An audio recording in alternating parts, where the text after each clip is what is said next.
दोस्तों, अब बीजेपी सरकार ने सीजीआई डीवाई चंद्रचूड़ को उनके पद से हटा दिया गया है। अब सीजीआई डीवाई चंद्रचूड़ चुनाव आयुक्त से हट गए हैं और अब बीजेपी सरकार तय करेगी कि चुनाव आयोग के कमिश्नर और अन्य दो कमिश्नर कौन होंगे। और इसमें अब सुप्रीम कोर्ट और सीजीआई डीवाई चंद्रचूड़ किसी भी तरह की दखल नहीं देंगे।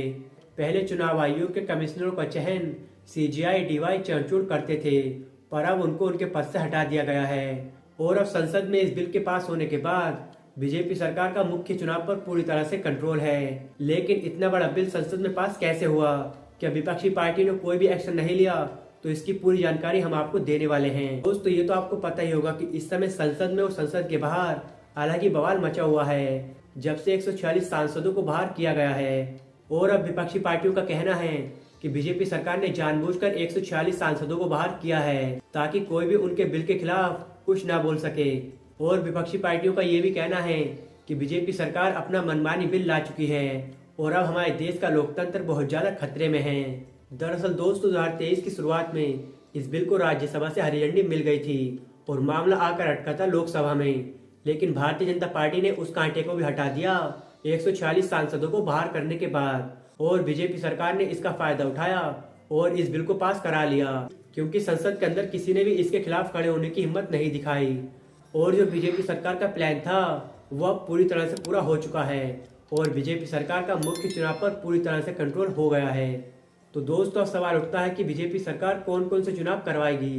तो दोस्तों, आइए हम आपको बताते हैं। इस बिल का नाम है CEC-EC।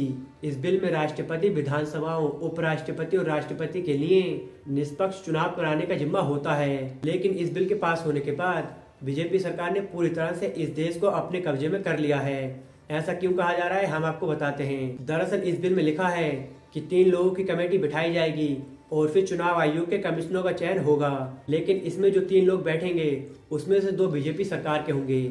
और आपको पता ही है कि बीजेपी सरकार के आगे कोई भी नहीं बोल सकता, तो आपको पता ही है कि जीत किसकी होगी। और इसमें कोई छोटा मोटा नेता नहीं, बल्कि देश के प्रधानमंत्री होंगे। और एक अन्य व्यक्ति जो होगा वो विपक्षी नेता का होगा और एक व्यक्ति वो होगा जिसे कि मोदी जी चुनेंगे। और इन 3 लोगों की कमेटी तय करेगी कि कौन चुनाव आयोग का कमिश्नर होगा। हालांकि इसमें 2 वोट जिसके पास जाएंगे उसका पूरा हक होगा। तो आपको पता ही है कि बीजेपी सरकार के आगे कोई जा सकता है क्या, क्योंकि मोदी जी के खिलाफ कोई भी नहीं जा सकता। और ऐसे ही राघव चड्ढा ने संसद के अंदर कहा था। तो दोस्तों, इस बिल के पास होने के बाद पूरी तरह से हमारे देश का लोकतंत्र बहुत ज्यादा खतरे में है। और सीजीआई डीवाई चंद्रचूड़ को हटाने के बाद ये तो साबित हो गया है कि बीजेपी सरकार के खिलाफ जो भी खड़ा होगा बीजेपी सरकार उसे नहीं छोड़ेगी। आप खुद देख लीजिए। फिलहाल अब देखना होगा कि बीजेपी सरकार आगे कौन कौन से बिल लाती है। फिलहाल दोस्तों, आपका इस बारे में क्या सोचना है हमें कमेंट में जरूर बताएं।